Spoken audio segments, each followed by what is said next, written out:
Sejam bem-vindos. Canal Evangelho do Amor. A verdade é que quando há um tempo correto de Deus, algumas coisas vão acontecer. E quando o tempo ainda não chegou, não adianta você forçar a barra. Hoje é muito mais fácil para mim falar dessas coisas. Porque eu estou no tempo onde quase tudo que foi prometido está acontecendo. Mas até chegar lá foi um parto. E eu gosto de dizer às pessoas algo, que é o seguinte, terceiro e último tópico. Acelerar pode retardar. Mais do que a nossa maturidade pessoal, que vai sendo trabalhada durante a espera, eu e você precisamos entender que é o propósito de Deus como um todo. E quando falamos do propósito de Deus como um todo, tem questões que não diz respeito somente a gente. O que teria acontecido com José se ele tivesse sido lembrado pelo copeiro, como nós falamos antes? Algo muito interessante a respeito de Moisés. A Bíblia diz em Atos, no capítulo 7, e no verso 17, como, porém, se aproximasse o tempo da promessa que Deus jurou a Abraão. A palavra traduzida tempo aqui no grego é cronos. Cronos é o tempo cronológico, aquele que a gente mede no relógio, no calendário. E eu já vou falar de que tempo é esse. Quando chega o verso 20 de Atos 17, na pregação de Estevão, a Bíblia diz assim: por esse tempo nasceu Moisés, que era formoso aos olhos de Deus. A expressão do 17 é quando se aproximasse o tempo, cronos. Por esse tempo nasceu Moisés, kairos. Kairos, diferente do cronos, ele fala de uma estação profética. Nem sempre exatamente aquela data e aquele tempo da folhinha do jeito que nós medimos, mas ele fala de uma estação profética. Qual era o tempo da promessa de Deus a Abraão? Gênesis 15, de 12 a 14, diz assim: ao pôr do sol caiu profundo sono sobre Abraão, e grande pavor e cerradas trevas o acometeram.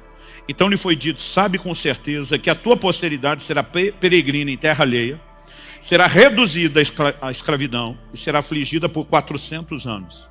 Mas também eu julgarei a gente a que eles têm de sujeitar-se, e depois sairão com grandes riquezas. Então estamos falando lá do primeiro patriarca, Abraão. Deus diz: deixa eu te dar a letra, o que é que vai acontecer lá na frente. Sua descendência vai ser peregrina. Eles vão sair daqui, eles vão para uma terra onde serão sujeitos à escravidão. Deus diz: vai durar 400 anos.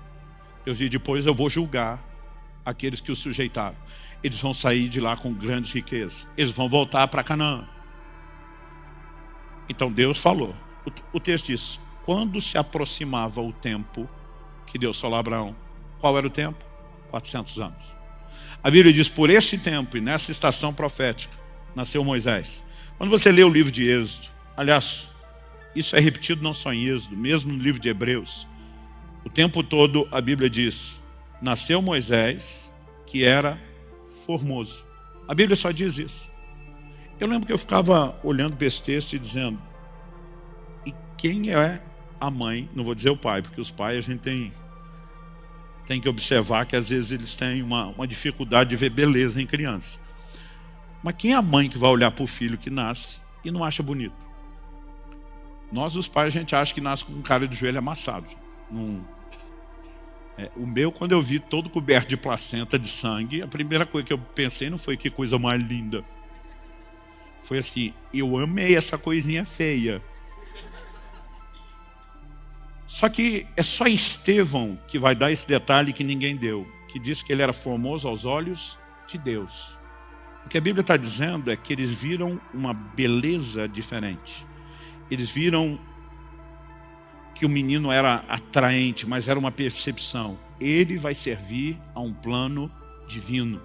Ele tem um papel e uma missão diferenciada. E a Bíblia diz que ele nasce na estação onde o tempo da promessa está para cumprir. Ou seja, tudo está se encaixando e convergindo para que o plano de Deus seja vivido. Mas quanto tempo Deus falou a Abraão? 400 anos. Agora olha Êxodo 12, 40 e 41. Ora, o tempo que os filhos de Israel habitaram no Egito foi de 430 anos. Aconteceu que ao cabo dos 430 anos, nesse mesmo dia, todas as hostes do Senhor saíram da terra do Egito. Mas Deus não disse para Abraão 430 anos.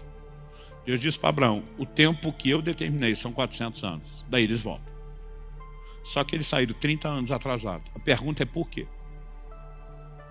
Quando eles saíram com 430 anos, liderados por Moisés, a Bíblia diz que Moisés tinha 80 anos.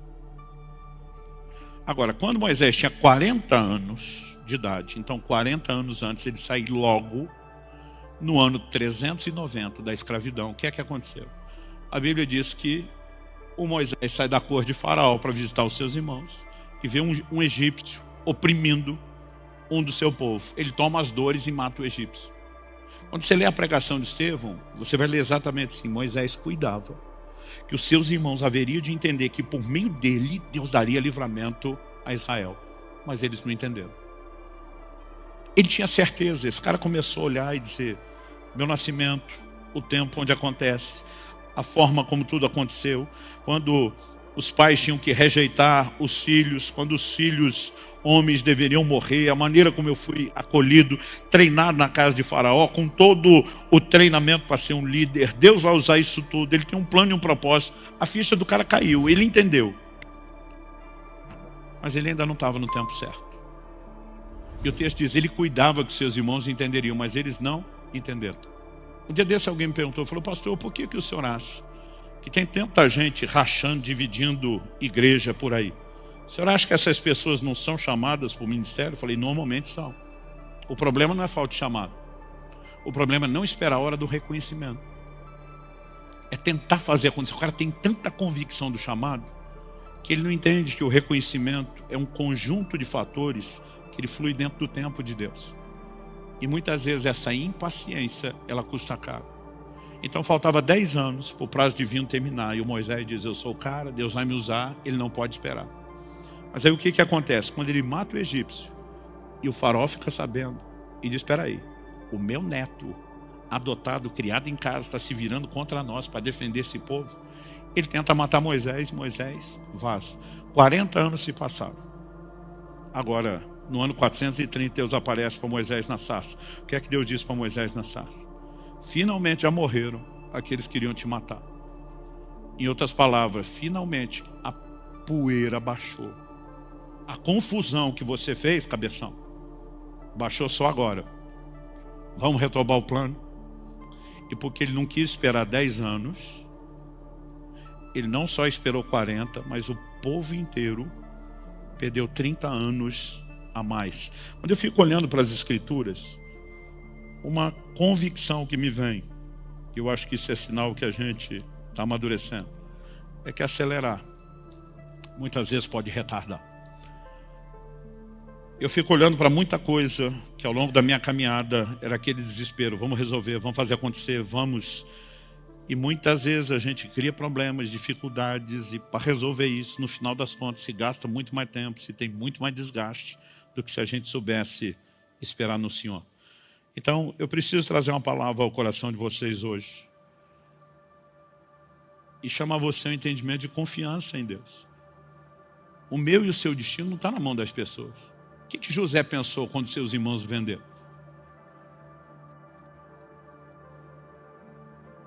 Muita coisa pode ter passado na cabeça daquela criatura, mas tipo assim, eles decidem minha vida. Daqui a pouco ele está lá como escravo na casa de Potifar, e porque uma mulher inventa uma mentira, ele está na cadeia. Daqui a pouco, né, na cadeia, ele vai descobrir que Deus usou toda a série desses eventos para deixá-lo na cara do gol. Para que na hora certa, alguém dissesse, tem alguém aqui que interpreta sonhos, ele fosse colocado diante do faraó, e todo o plano e o propósito de Deus pode se cumprir. Mas até que isso acontecesse, eu acredito que eu e você vamos ter que entrar num lugar de aprender a confiar que o meu e o seu destino não está na mão das pessoas, não está na mão das circunstâncias. Há um Deus cuidando de mim e de você. Eu não sei te dizer quanto desgaste eu tive com muita coisa. Eu lembro que um dia eu falei para Deus, por que o Senhor fala tanto tempo antes de acontecer? Não dá para prometer mais perto? Um dia desse a gente estava numa ordenação, camarada recebendo palavra profética, eu vou te usar e glória a Deus, aleluia, cutucando os outros. Falei, pobrezinho. Alguém vai falar para ele que não vai acontecer nada depressa? Os outros dizendo, não, nós sofremos, deixa ele sofrer. A gente ficava fazendo chacota até do negócio. Aí um dia eu falei para Deus, por que é que o Senhor fala tanto tempo antes? Não dá para falar mais perto? Em vez de quase matar nós de ansiedade. Mas quando Deus faz promessa, gente, Ele não está só anunciando o que Ele vai fazer. Ele está nos dando a oportunidade de nos prepararmos, de cooperarmos com Ele. E muitas vezes a ansiedade, Ele falou, Ele faz tudo sozinho. Paulo disse para Timóteo, de acordo com as profecias foram ditas a teu respeito, combate firmado nelas, o bom combate.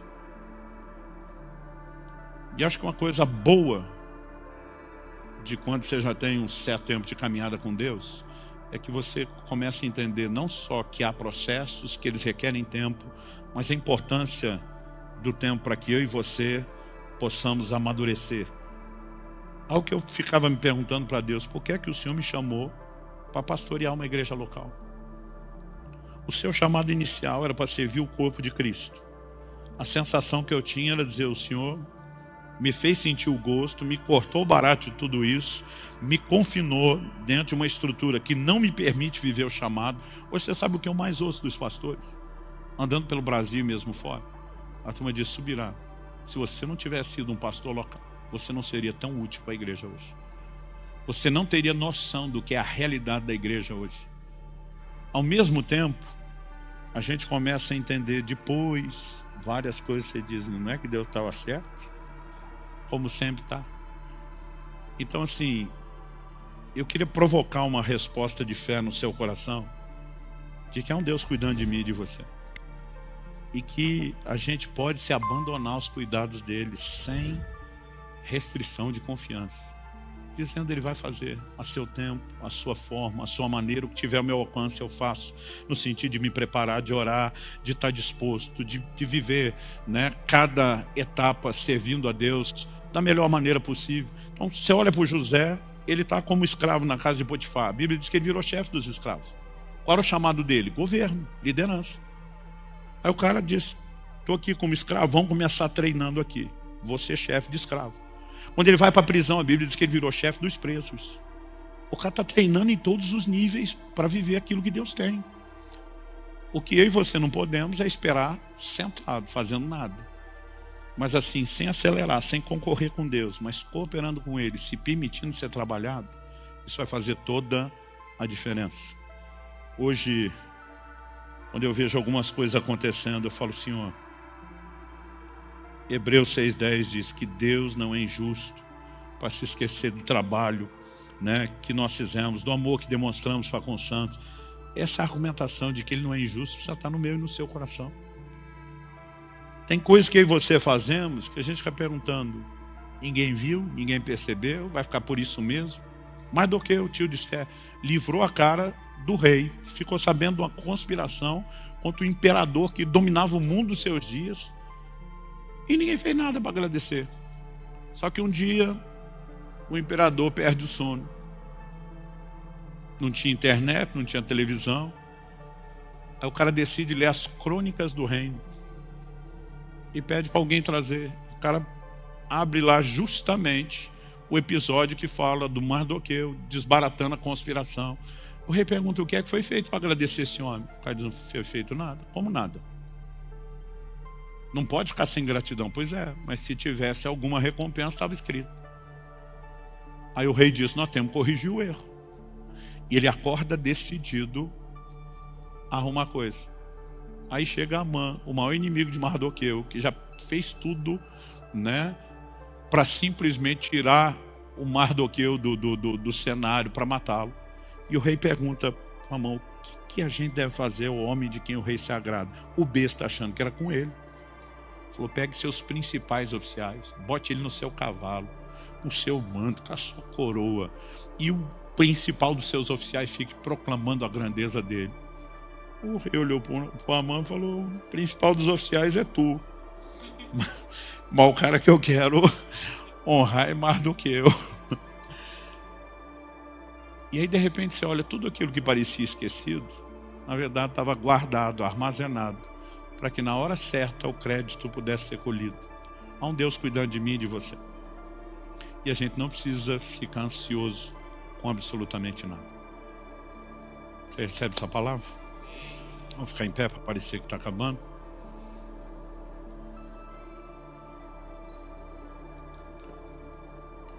Tiago capítulo 5, verso 11 diz: eis que temos por felizes os que perseveraram firmes. Tendes ouvido da paciência de Jó, e vistes que fim o Senhor lhe deu, porque o Senhor é cheio de terna misericórdia e compassivo. O que é perseverar firme? Essa capacidade de dizer eu não desisto. Há momentos onde a espera vai mexer profundamente comigo, com você, com as nossas emoções, com a nossa confiança. E nós vamos ser testados, nós vamos ter que questionar, ouvir mesmo Deus falar? Houve uma promessa. Se houve, nós podemos confiar. Porque Deus não vai quebrar sua palavra, Ele não vai brincar conosco. Mas tem hora que é confuso. E o Deus que prometeu a Abraão dar um filho, quando Deus diz para ele, agora me sacrifica o filho. Você acha que o velhinho não pensou que Deus estava meio bipolar? Uma hora da filha, outra hora arranca filho, não sabe o que quer. Mas ao mesmo tempo, quando ele vai adorar, ele fala para os servos, eu e meu filho iremos e voltaremos. Ele sabe que ele está indo para matar o menino, mas como é que ele diz voltaremos? O livro de Hebreus diz que ele cria, que Deus podia ressuscitar seu filho. Porque se tinha promessa, não podia parar naquele sacrifício. E sabe, por mais contraditório que as coisas pareçam, e você precisamos pensar, doido é a gente de achar que sabe melhor do que Deus. Doido é a gente de achar que vai entender a mente, os caminhos e os pensamentos maiores. Nós podemos confiar. Nós podemos confiar. Eu tenho hora que eu esqueço como era a ansiedade nessa fase da vida que muitos de vocês estão. A gente dizia, Maranata, vem Jesus, mas espera eu casar primeiro. Aí depois, quando você resolve a ansiedade de quem é, e finalmente casa, começa a ansiedade, e vem o filho, como é que lida com o filho, e como é que vai ser a carreira, e como encaixa o chamado, e como ministério, e cada vez você acha que superou uma, tem mais coisas. Mas hoje, aos 51 anos de idade, eu posso dizer para você, eu aprendi a dizer como Davi, esperei com paciência no Senhor. A espera é importante, a espera produz resultados em nós, e ela deve ser vivida com a melhor das atitudes. Essa paciência de que é um Deus cuidando de tudo. Tudo que nós vamos construir na vida, seu matrimônio, criação de filhos, ministério, projeto de Deus, são todos projetos a longo prazo. São projetos para uma vida inteira. E você não vai chegar lá correndo em área nenhuma. Vai ter que ter paciência para tudo. Pai, nós te pedimos que não só aqui e agora, mas mesmo depois deixarmos esse lugar de culto, que aquilo que o Senhor começou não só a falar, mas a fazer, produza fruto e resultado dentro de cada um de nós. A gente tentou aplicar isso da forma mais generalizada possível para todo mundo, mas a verdade é que cada um precisa daquela aplicação individual, personalizada, e nós oramos pelo toque do Senhor. Oramos por fortalecimento da fé e da confiança nessa noite. Oramos, ó Deus, por uma fé renovada na dependência do Senhor, na capacidade de se entregar aos teus cuidados. Oramos por fortalecimento, em nome de Jesus. Se inscreva para receber mensagens da Palavra de Deus para seu coração. Compartilhe essa mensagem para mais vidas serem alcançadas. Que você tenha um dia repleto de paz e de bênçãos vindas da parte de Deus.